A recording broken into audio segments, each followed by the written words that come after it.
자, 오늘 하나님께서 우리에게 주신 말씀은 창세기 17장 1절에서 27절까지의 말씀인데요.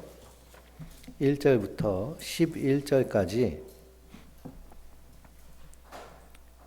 같이 읽어보겠습니다. 아브라함이 99세 때에 하나님께서 아브라함에게 나타나서 그에게 이르시되 나는 전능한 하나님이라 너는 내 앞에서 행하여 완전하라. 내가 내 언약을 나와 너희 사이에 두어 너를 크게 번성하게 하리라 하시니 아브라함이 엎드렸더니 하나님이 또 그에게 말씀하여 이르시되 보라 내 언약이 너와 함께 있으니 너는 여러 민족의 아버지가 될지라. 이제후로는 내 이름을 아브라함이라 하지 아니하고 아브라함이라 하리니 이는 내가 너를 여러 민족의 아버지가 되게 하려 함이라. 내가 너로 심히 번성하게 하리니 내가 내게서 민족들이 나게 하며 왕들이 내게로부터 나오리라. 내가 내 언약을 나와 너 및 내 대대 후손 사이에 세워서 영원한 언약을 삼고 너와 내 후손의 하나님이 되리라. 내가 너와 내 후손에게 내가 거류하는 이 땅 곧 가나안 온 땅을 주어 영원한 기업이 되게 하고 나는 그들의 하나님이 되리라. 하나님이 또 아브라함에게 이르시되 그런즉 너는 내 언약을 지키고 내 후손도 대대로 지키라. 너희 중 남자는 다 할례를 받으라. 이것이 나와 너희와 너희 후손 사이에 지킬 내 언약이니라. 너희는 표피를 베어라. 이것이 나와 너희 사이의 언약의 표징이니라. 아멘. 할렐루야. 하나님께서 주시는 은혜와 평강이 우리 성도님들 위해 충만하시기를 주님의 이름으로 축원드립니다. 어저께 1시간 동안 전기 금식 잘 하셨나요? 전기 불을 다 끄고 전기 제품을 사용하지 않으시니까 어떠셨어요? 할 것이 아무것도 없죠. 8시가 되니 컴컴하고. 그래서 저는 저희 아내랑 대화하고 강아지랑 대화하면서 1시간을 보냈습니다. 우리가 편안함의 습격이라는 책을 읽으면서도 우리가 너무 편안하기 때문에 그 편안함 때문에 컴포트 존이 점점 좁아지고 그리고 정말 중요한 것을 잊어버리고 사는 경우가 많은데요. 불편함에 처했으니 본질에 더 집중하게 되는 그런 또 다른 이점을 맛봤습니다. 우리가 고난주간을 지나고 있는데요. 이번 한 주간 예수님과 함께 걷는 한 주간 되시면 참 좋겠습니다. 제가 AI를 공부를 좀 했어요. 그래서 제가 AI를 통해서 만든 프로젝트입니다. PPT인데요. 이걸 보시면서 함께 말씀을 나누시면 참 좋겠습니다. 엘사다이의 하나님이라는 제목인데요. 엘사다이. 엘사다이라는 뜻은 무슨 뜻일까요? 전능하신 하나님이라는 뜻이에요. 많이 들어보셨죠? 전능하신 하나님. 지난주에 하갈이 부엘라 헤로이 하면서 하나님을 만난 셈에다 이름을 붙였습니다. 그러면서 하나님은 나를 돌보시는 분이야 라고 하나님을 정의했는데요. 그래서 하갈이 정의한 하나님을 엘로이의 하나님이라고 그래요. 근데 하나님은 아브라함에게 나타나셔서 엘샤다이라는 말씀을 하십니다. 나는 전능한 하나님이라. 우리가 지난주 창세기 16장에서 함께 나눈 말씀은 아브라함과 사라가 하나님의 약속을 받았지만 그것을 기다리지 못하고 인간적인 방법을 썼죠. 하갈을 통해서 이스라엘을 낳는 장면을 함께 봤습니다. 그러니 하나님의 일을 할 때 인간의 노력이 개입하면 개입할수록 이게 술술 풀릴까요? 꼬일까요? 점점 꼬이는 것을 우리가 보게 됩니다. 그러니 죄인인 인간은요, 하나님의 일을 하겠다고 내가 나서서 뭔가를 하면 이상하게 꼬여버려요. 그러니 내가 아닌 내 안에 계신 그리스도가 하실 수 있도록 하라는 것이 사도 바울의 서신서 안에 담겨져 있는 주요 메시지입니다. 그래서 사도 바울은 나는 죽고 예수로 살아야 된다. 나는 날마다 죽노라. 내가 죽어야 내 안에서 예수님이 일하신다는 것을 깨달았어요. 그러니 빌립보서나 여러 성경 읽어보면 너희 안에 착한 일을 시작하신 이가 그리스도 예수의 날까지 이루실 것을 내가 확신하노라 라고 말씀합니다. 사도 바울은 너희가 수고해서 열심히 해 이게 아니라 뭐라는 거예요? 하나님이 너희 안에서 일하실 것이야. 그리스도께서 너희 안에서 일하실 것이야. 성령께서 너희 안에서 일하실 거야. 그러니 그분께 맡겨드려. 그분을 수용하고 그분이 일하심을 전적으로 받아들여라고 선언하는 것이죠. 창세기 16장에서 하갈이 이스마엘을 낳습니다. 그리고 오늘 17장의 1절을 보니까 아브라함이 99세가 되었습니다. 아브라함이 99세. 지금도 많은 숫자이지만 고대에는 얼마나 큰 숫자일까요? 이스마엘이 태어나고 얼마나 지났을까요? 13년이 지났습니다. 그러면 창세기 16장과 17장의 사이의 간극은 13년이에요. 그 15장과 16장 사이의 간극은 또 얼마나 될까요? 10년입니다. 23년 동안 하나님은 아브라함 몇 번 만나셨어요? 2번 만나신 겁니다.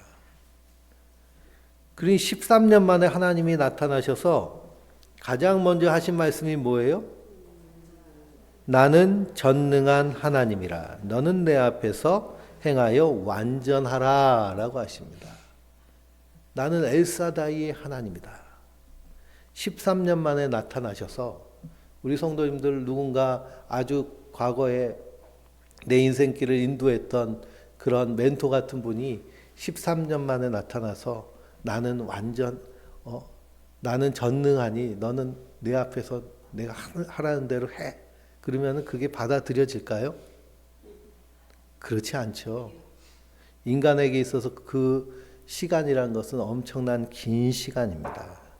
우리가 성경을 읽을 때 이 시간적인 차원을 잘 이해하고 성경을 읽어야 돼요.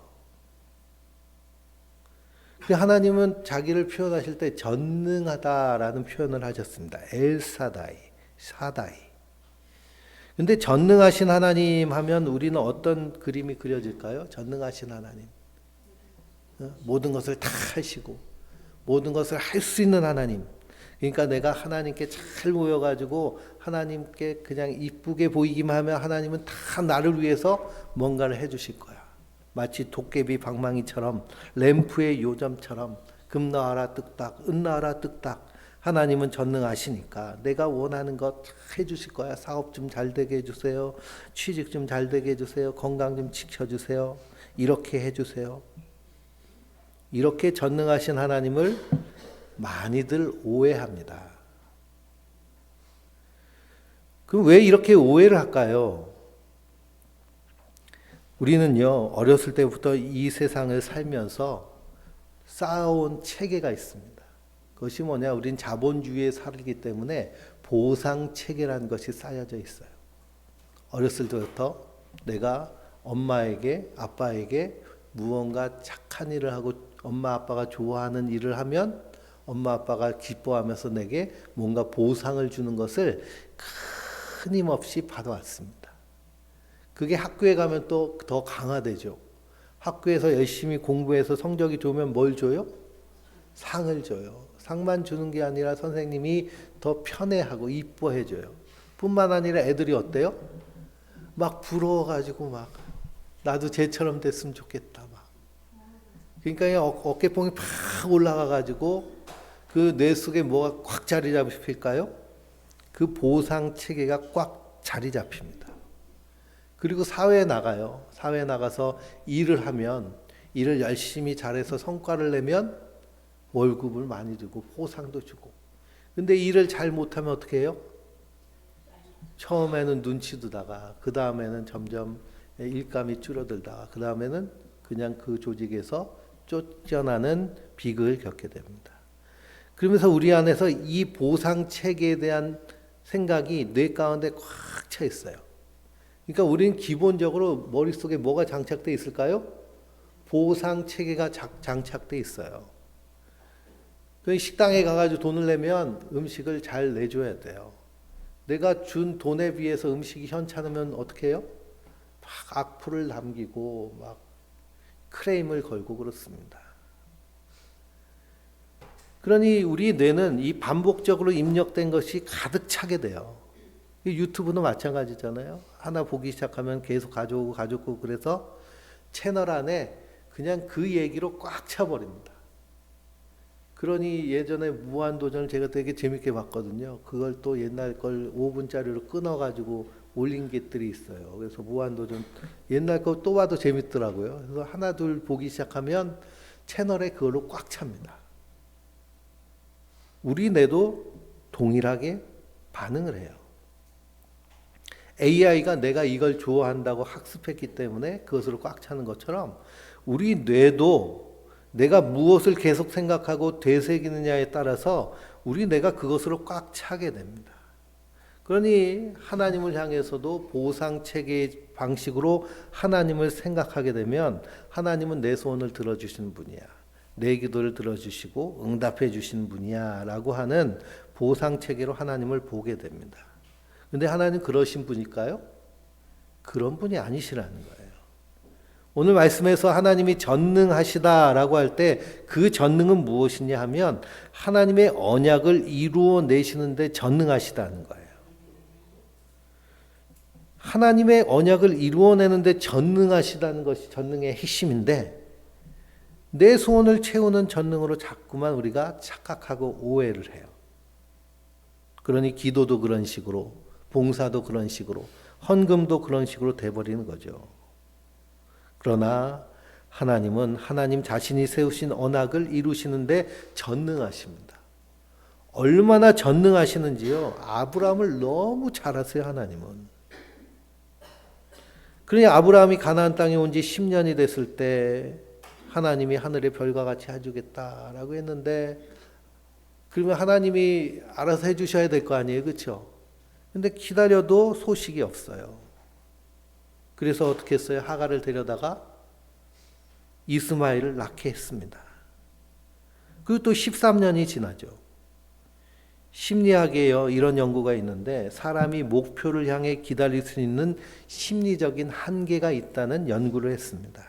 그게 의지력의 재발견이라는 책에 바우어 마스터라는 교수님이 연구를 하면서 자아 고갈 이론이라는 것을 냈어요.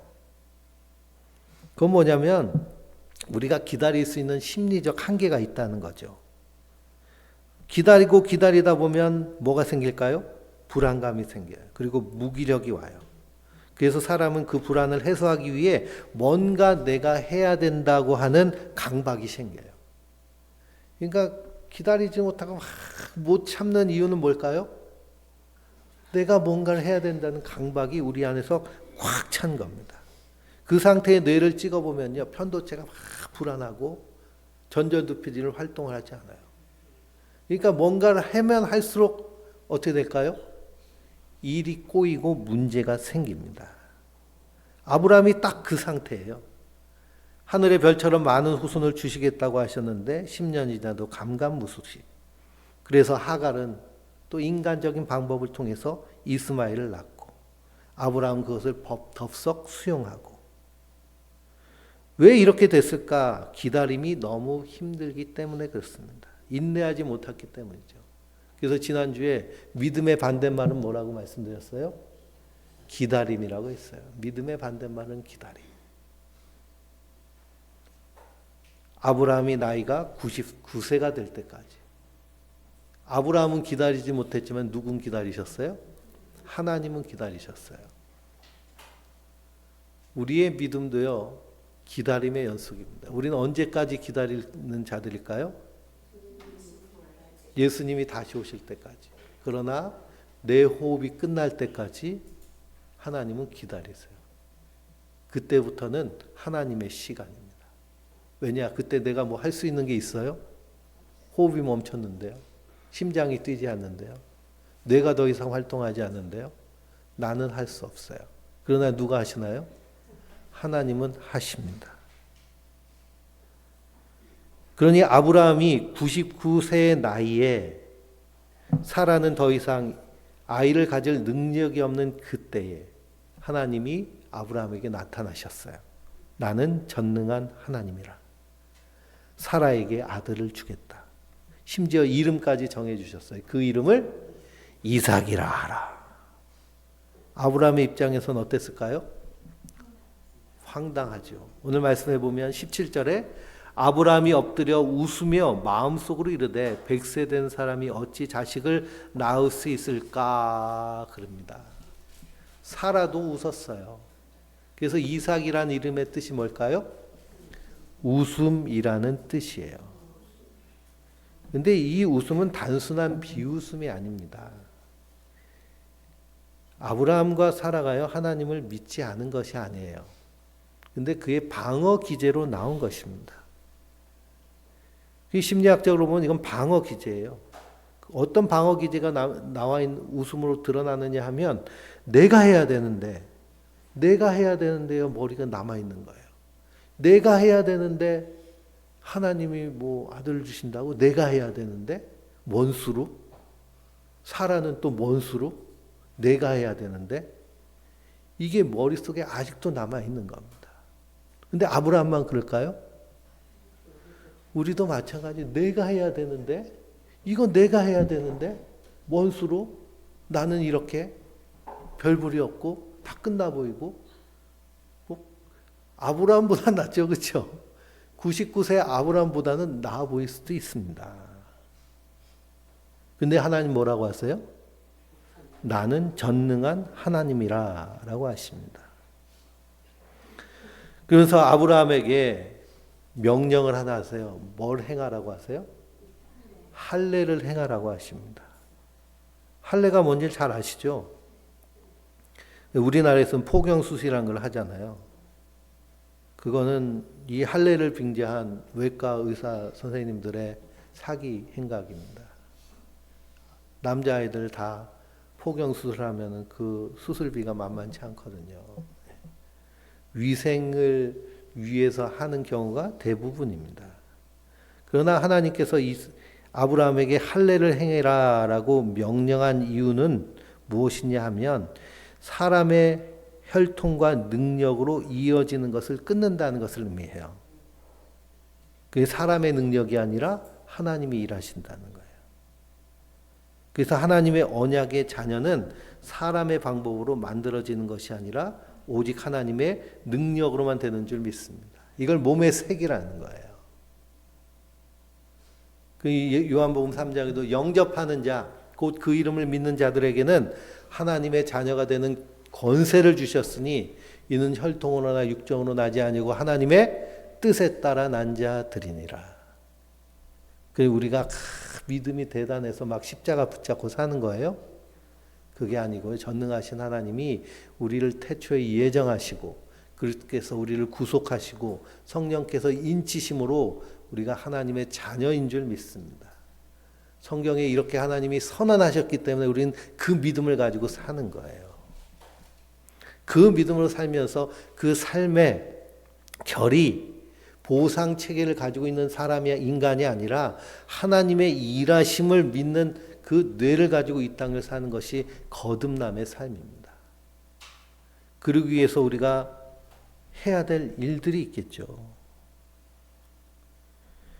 그러니 이 할례라는 것은 사람의 방법으로 만들어지는 것이 아니라 하나님의 능력으로 하시겠다는 것을 몸에 새기는 거예요. 우리 뇌는요, 디폴트 모드 네트워크라는 게 있어요. 디폴트 모드. 그건 뇌가 내 의지를 멈추는 겁니다. 내 의도적인 생각을 멈추는 것. 그래서 디폴트 모드로 내 뇌를 만드는 상태는 어떤 상태냐면 멍 때리는 상태. 그래서 들어보셨죠? 멍 때리면은 뇌가 쉰다고. 근데 디폴트 모드로 멍 때리고 있으면 우리 뇌는 그냥 쉬는데 꺼져버리는 것이 아니라 그 안에서 프로세스 계속 뭔가를 해요.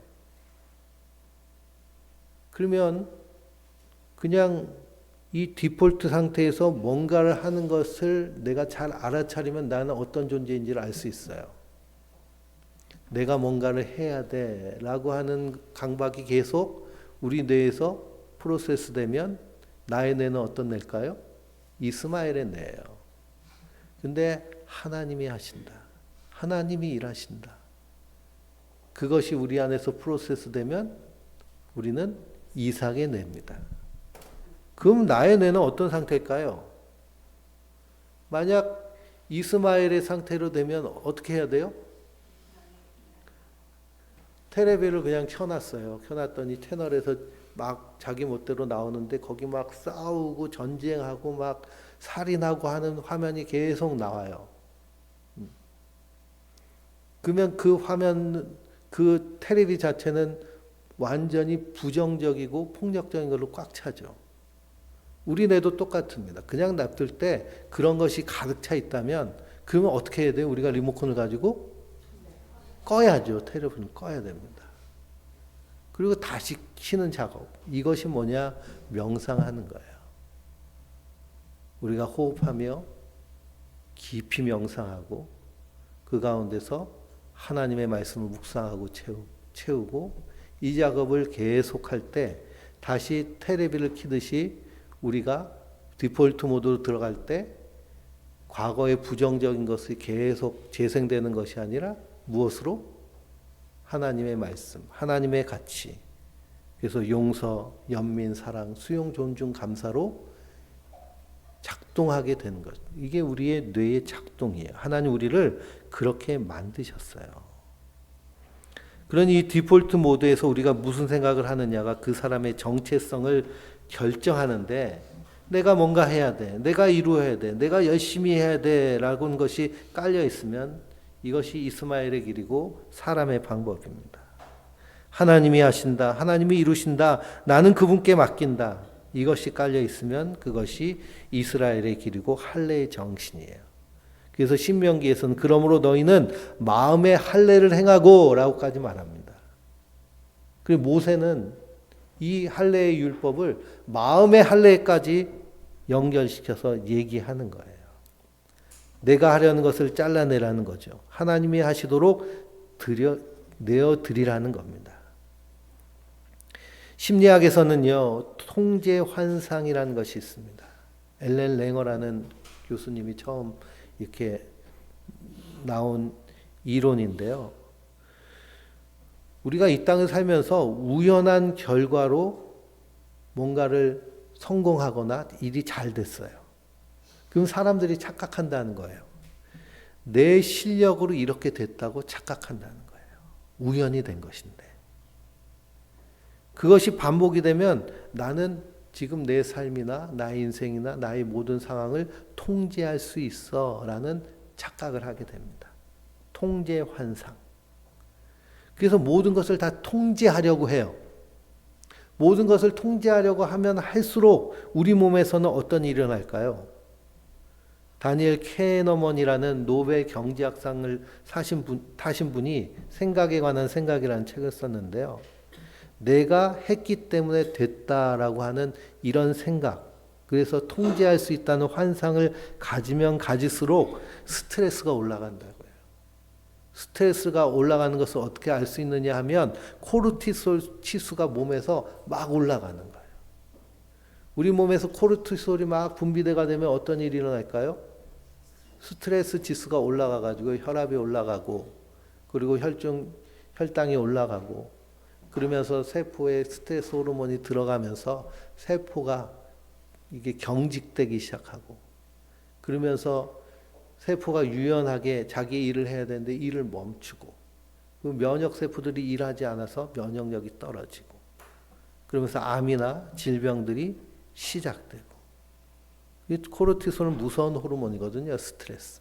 그래서 대부분 큰 병에 걸린 사람들은 주로 과도한 스트레스를 많이 받는 사람들입니다. 그러니까 스트레스 탄력성을 우리가 가져야 된다고 늘 책을 통해서 함께 공부를 했는데요. 그러니까 통제의 환상이 크면 클수록 이런 일이 일어나요. 또 트라우마가 심한 사람일수록 통제해야 된다는 강박이 큽니다. 어떤 사람이 자꾸만 통제하려고 할까요? 내가 뭔가를 해서 이렇게 해서 했기 때문에 이렇게 된 거야 라고 하는 그런 이스마엘의 뇌. 그리고 보상 체계로 내가 가득한 사람들이 이렇게 생각을 하게 됩니다. 그 사람들이 딴 사람들이 아니고 우리가 다 거기에 있습니다. 그래서 아브라함에게 할례를 통해서 하신 말씀이 바로 이거예요. 통제하려는 마음을 내려놔라. 나를 믿어라. 내가 한다. 그래서 하나님이 더 일찍 아브라함을 만나실 수도 있었어요. 근데 그때 만나셔도 아브라함은 자기 상황을 계속 통제하려고 했을 거예요. 99세가 되니까 이제는 더 이상 자기가 통제할 수는 없고 그 하나님을 수용하게 됩니다. 그래서 이렇게 우리가 보면 하나님이 이삭을 바치라고 하잖아요. 나중에 갑자기 이삭을 번제로 바치라고 합니다. 근데 아브라함이요 이런 방구 안 하고 그냥 쫄래쫄래 데리고서는 호렙산에 가가지고 그 이삭을 제물로 드리려고 했어요. 그 왜 그럴까요? 아브라함은요 완전히 하나님한테 항복했어요. 그래서 토탈 서렌더 그러거든요. 완전한 항복. 그러니까 하나님이 하라고 하면 항복했는데 뭐 하라고 하는 거죠. 그렇죠? 전쟁에서 항복해가지고 노예가 됐어요. 그러면 노예는 어떻게 살아야 돼요? 노예는 시키는 대로 사는 거예요. 시키는 대로. 아브라함은 누구의 노예가 됐어요? 하나님의 포로가 되고 종이 되고 노예가 됐어요. 근데 그 하나님은 선하신 하나님, 사랑의 하나님. 그래서 아브라함을 더 복되고 더 영광스럽게 세워나가시는 줄 믿습니다. 그래서 하나님이 아브라함에게 하신 말씀, 오늘 17장을 읽어보면 하나님이 반복적으로 아브라함에게 하시는 말씀이 있어요. 네가 이걸 좀 해라. 네가 이렇게 해야 되지 않냐. 이걸 네가 해야지 왜 이따위로 일을 하냐라고 하지 않으셨어요. 내가 하겠다라고 하세요. 내가 하겠다. 2절 보면 내가 내 언약을 나와 너 사이에 두어 너로 크고 번성하게 하리라. 번성하게 해가 아니라 내가 하겠다는 거예요. 4절에도 너는 여러 민족의 아버지가 될지라. 그것도 누가 하시겠다는 거예요? 하나님이 하시겠다는 거예요. 6절에도 너로 심히 번성하게 하리니 7절에도 언약을 삼고 16절에도 내가 그에게 복을 주어 그가 내게 아들을 낳아주게 하며 하나님이 하시겠다는 거예요. 근데 에베소서 6장을 보면요. 우리 그리스도인을 하나님이 성전으로 삼으시겠다고 했는데 그 성전으로 삼는 것도 누가 하시겠다는 거예요? 하나님이 그리스도를 통해서 성령 안에서 하시겠다는 거예요. 이게 반복되고 강조되고 있어요.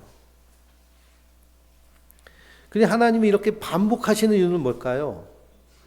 이걸 통해서 아브라함의 내 안에 이 믿음이 굳건하게 자리 잡을 수 있도록 하시는 거예요. 심지어 5절에는요. 이름까지 바꾸세요. 아브람을 아브라함으로.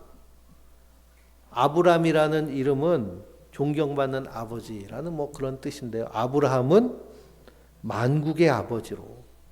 사레는 그 집 여주인, 아줌마 이런 뜻인데요. 사라는 열국의 어머니로 이름을 바꾸세요. 아직 이루어지지 않은 약속이지만 이름을 먼저 주심으로 말미암아 그들의 마음과 그 뇌 가운데 그것을 새겨 놓으시는 거예요. 이것이 얼마나 강력한 선언인지요. 이 심리학에서는 자기 충족 예언이라는 이론이 있습니다. 자기 충족적 예언. 로버트 머튼이라는 교수님이 처음 나온 건데요. 피그말리온 효과라는 거 들어보셨는지 모르겠는데요. 어떤 학생에게 교수님이 자넨 참 우수하군. 자넨 참 지혜롭군. 잘 모르는데 교수님이 그랬어요. 자네 참 우수하군. 자네 이런데 참 탁월해. 그랬더니 이 학생의 그 공부하는 능력, 실력이 갑자기 향상이 되는 거예요. 이게 피그말리온 효과예요. 그러니까 자식 보고 너 맨날 그따위야 이것뿐이 못해. 너 이게 뭐니? 그러면 역효과가 나는 거죠. 공부 못하라고요. 아주 그냥 손을 치고 춤을 추고 고사를 지내는 겁니다.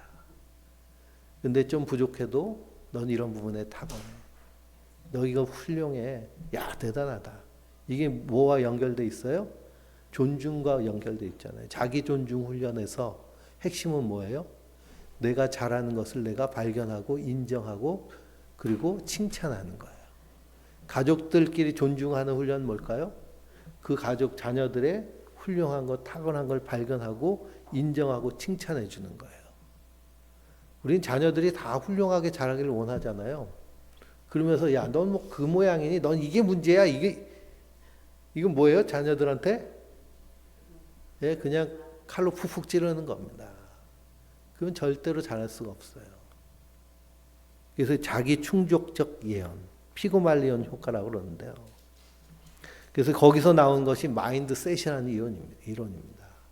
내 생각을 새롭게 세팅하는 거예요.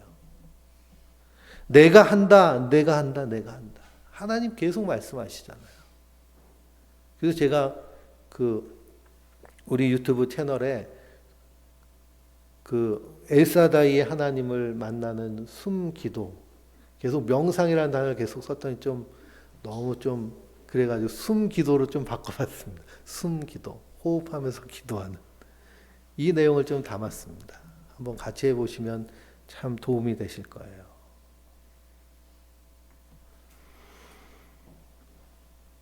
그러니 하나님이 내가 하신다는 거예요. 내가 하신다. 그래서 이스마엘이 태어났을 때도 야, 너 왜 그따위로 했어? 라고 하지 않으시죠. 99세 아브라함, 이제 인간의 방법이 완전히 불가능한 그 상태가 됐을 때 야, 딱 좋아. 내가 일하기 딱 좋아. 하나님 그에게 나타나서 나는 전능한 하나님이야. 내가 할게. 딱 좋은. 우린 지금 하나님 일하시기 딱 좋은 상태일까요? 딱 좋은 상태로 만들어야겠죠. 그렇죠? 딱 좋은 상태로. 나는 죽고 예수로 사는, 내가 하려고 하는 그런 모든 욕망들이 다 사라진, 그게 토탈 서렌더, 완전한 항복의 상태. 내가 통제할 수 없다는 것을 완전히 받아들이는 것, 여기서부터 치유가 시작됩니다. 알코올 중독, 마약 중독, 뭐 여러 가지 중독에서 치료가 언제부터 시작되느냐 하면 이 토탈 서렌더가 시작될 때 치료가 돼요. 알코올 중독 같은 거, 내가 끊을 수 있어. 괜찮아. 끊어. 내가 끊어. 난 한다면 하는 사람이야. 이런 얘기하는 사람은 절대로 못 끊어요. 어떤 사람이 끊을까요? 야, 난 안 돼. 난 이제 안 돼. 절대 안 돼. 도와줘. 난 할 수 없어. 이런 사람이 치유되기 시작합니다. 이게 치유의 첫 시작이에요. 아브라함은요, 완전히 토탈 서렌더, 항복한 상태입니다. 그런 모습이 성경에 계속 나오죠. 이스라엘 백성들이 출애굽하여서 시내산으로 가고 있는데 아말렉 족속이 쳐들어왔어요. 그래가지고 뒤에서부터 그냥 게릴라전을 합니다. 이 이스라엘 백성의 행진 중에 맨 뒤에 처진 사람들은 어린아이, 약한 사람, 노인들인데요. 그걸 공격해오는 거예요. 그래서 하나님이 저 아말렉을 그냥 이 역사에 이름도 없게 하시겠다고 선언하세요. 진멸하라고 하시거든요. 아말렉하고 전쟁을 하는데요. 모세는 나이 들어서 이제 전쟁터에 나가지 못하고 여호수아가 이제 청년들이랑 가서 전쟁을 하는데 모세는 이 언덕 위에 올라가가지고 싸움 전황을 보는 겁니다. 근데 지금 지고 있어요. 그래서 하나님 살려주세요 하고 기도했어요. 그랬더니 어떻게 돼요? 갑자기 이기는 거예요. 이기고 있네. 야, 그래서 손을 내니까 또 져요. 손을 드니까 이기고. 그래서 계속 손 들고 있으니까 팔이 아프잖아요. 그렇죠? 그래서 아론과 훌이 옆에서 받치고 손이 내려가지 않도록. 손 든다는 건 뭔 의미할까요? 항복을 의미해요. 그래서 도둑이 나타났을 때 경찰이 총 들고서 뭐라 그래요? 손 들어 그러잖아요. 손 들어. 손 들어. 항복을 의미하는 겁니다. 근데 하나님 앞에 항복할 때 아무한테나 항복하라는 얘기가 아니고요. 누구 앞에 항복하라고요? 하나님 앞에 항복하라고요. 하나님 앞에. 마귀 앞에 항복하는 것이 아니라 하나님 앞에 항복할 때 그때 하나님의 일이 시작됩니다. 그리고 우리의 뇌는요, 하나님 앞에 늘 항복 상태가 돼야 돼요. 물에 빠졌을 때요, 살아는 방법은 수영을 못해도요, 딱 하나만 하면 됩니다. 그게 뭘까요? 힘을 쭉 빼는 거예요. 힘을 쭉. 힘을 쭉 빼면요, 몸이 알아서 떠요. 근데 목에 힘을 좀 확 살려달래요. 그러면 어떻게 해요? 절대로 뜨지 않습니다. 하나님의 일하심 안에 하나님의 은혜의 그 강물에 내 몸을 맡기고 흘러가는 거예요. 자꾸만 통제하고 내가 다 내 뜻대로 해야 되지 그러지 마세요. 그냥 하나님께 맡기세요. 하나님이 선하게 인도해 주셔요. 그래서 의인의 자녀는 거식하는 일이 없느니라 말씀하시잖아요. 내가 하나님을 섬기고 주님의 자녀인데 우리 자녀들이 뭐 망할까요? 예? 어디 굶어서 거기서 구걸할까요? 내가 통제하고 내가 다 하려고 그러면요, 오히려 꼬여요. 하나님께 그냥 맡기는 겁니다. 그때 내 안에서도요, 스트레스 호르몬이 이렇게 감소가 되고, 그 하나님의 은혜 안에 거하면서 행복 호르몬이 충만하게 나와요. 이 아브라함의 이야기에 대해서 사도 바울은 로마서 4장인데요. 18절, 19절 한번 읽어볼까요? 로마서 4장.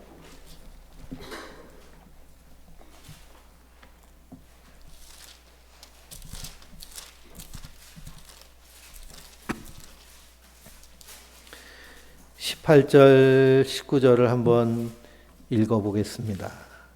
아브라함이 바랄 수 없는 중에 바라고 믿었으니 이는 내 후손이 이와 같으리라 하신 말씀대로 많은 민족의 조상이 되게 하려 하심이라. 그가 백세나 되어 자기 몸이 죽은 것 같고 사라의 태가 죽은 것 같음을 알고도 믿음이 약해지지 아니하고 그랬어요. 그니 이 믿음이란 것은 완전한 항복에 의한 믿음입니다. 완전히 항복해 버렸어요. 하나님이 하신다니까 하실 줄 알고 믿는 거죠. 그 하나님의 진념은 뭘까요? 하나님의 진념은요, 항복할 때까지 기다리세요. 항복할 때까지. 너 항복 안 해? 어디 한번 두고 보자. 심지어는 언제까지 기다리실까요? 죽음을 코앞에 둔 그 순간까지 기다리세요. 근데 그 앞에서 항복 안 하는 사람 제가 보질 못했어요. 제가 많은 임종을 앞두는 환자들을 이렇게 신방하고 그리고 복음 전하고 세례를 베풀고 하는 일을 많이 했는데요. 제가 부목사로 있던 그 교회 바로 옆에가 성모병원, 큰 병원이 있는데 거기 환자 보호자들이 거기서 신앙생활 하면서 그 부모님, 어머니, 아버지가 신앙생활 안 하는 것 너무 고통스러워해서 이렇게 신방을 요청하면 가가지고 복음 전하면요, 다 받으세요. 처음에 안 되면 2번 가면요, 3번 가면 4번 간 적은 없어요. 하나님은요, 그렇게 붙잡고 계시는 거, 구원할 영혼은 반드시 구원해내세요. 하나님의 진념이에요. 그러면 지혜로운 자는 어떻게 하면 될까요? 그냥 미리 항복하는 것이 제일 좋습니다. 미리 항복하는 거. 미국하고 이란하고 전쟁하는 것도 보면 그렇게 이란이 사실은 다 항복하고 핵도 포기하겠다고 다 했는데도 돈 때문에 뺏으려고 거기다가 폭탄 쏟아붓고 하는 거 보면 인간이 얼마나 악한지요. 하나님은 하나님 앞에 항복하는 자를 어떻게 하세요? 구원해내세요. 자녀로 삼으세요.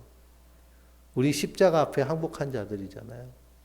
그 십자가 앞에 항복할 때 하나님의 진노의 자녀였던 우리가 진노의 마귀 자식이었죠. 마귀 자식이 갑자기 뭘로 바뀌어요? 하나님의 자녀로 바뀌어요. 하나님의 사랑이 얼마나 큰지요. 그래서 이렇게 항복하고 하나님 앞에 마음의 할례를 받는 자로 이 땅에 살아갈 때 우리 안에서 뇌과학적으로나 심리학적으로 어떤 일이 나느냐, 내가 통제하는 것이 아니야 라는 것을 받아들이는 거예요. 그리고 내게 이루어진 모든 일 가운데 하나님이 합력하여 선을 이루실 것을 우리 안에서 진짜 믿게 돼요. 그 하나님은 모든 것이 합력하여 선을 이루게 하신다고 그랬잖아요. 성령이 우리 안에 계시기 때문에 그 일을 우리가 보며 누리게 되는 줄 믿습니다. 우리가 선택한 것이 아니에요. 하나님 우리 마음에 할례를 행하셔서 믿게 하신 거예요. 그리스도의 선한 일들이 우리 안에 이루어집니다. 근데 자꾸만 우리가 뭔가를 개입하려고 할 때는 어떻게 될까요? 꼬이는 거예요. 그리고 우리가 하나님이 완전히 일하실 수 있도록. 그래서 하나님이 내 안에서 일하시는 걸 내가 어떻게 알아요? 내가 이 의지인 것 같기도 하고 이게 하나님 주신 마음인 것 같기도 한데 그럼 잘 분별할 줄 알아야겠죠. 내가 하는 일 안에 용서와 연민과 사랑과 수용과 존중과 감사가 충만하면 그로 인해서 기쁨과 감사가 넘친 그 상이면 그건 하나님이 일하시는 거예요. 근데 용서가 안 돼요. 받아들여지지가 않아요. 존중이 안 되고요. 불쌍히 보이지도 않고 사랑도 없고 감사도 없으면 그건 내 열심인 거예요. 우리가 그걸 잘 분별할 수 있어야겠습니다. 골로새서 2장은 너희가 세례로 그리스도와 함께 장사되고 그를 일으키신 하나님의 역사를 믿음으로 함께 일으킴을 받았느니라. 우리는 날마다 죽고 날마다 예수로 사는 이 일을 계속해야 되는 이유는 뭘까요? 우리가 여전히 세상에 발 딛고 있기 때문입니다. 그리고 이 발굽이 이렇게 강화될 때까지는 우리가 날마다 훈련을 해야겠죠. 그래서 세상에 발 딛는 발굽 그림도 제가 거기 함께 올려드렸는데 우리가 이 땅에서 그런 하나님 안에 일하심만이 있다는 사실을 우리의 마음 가운데 다 되새겨서 그래서 하나님의 일하심, 하나님의 이끄심을 우리 인생 가운데 경험하는 하나님의 사람들 되시길 주님의 이름으로 축원드립니다.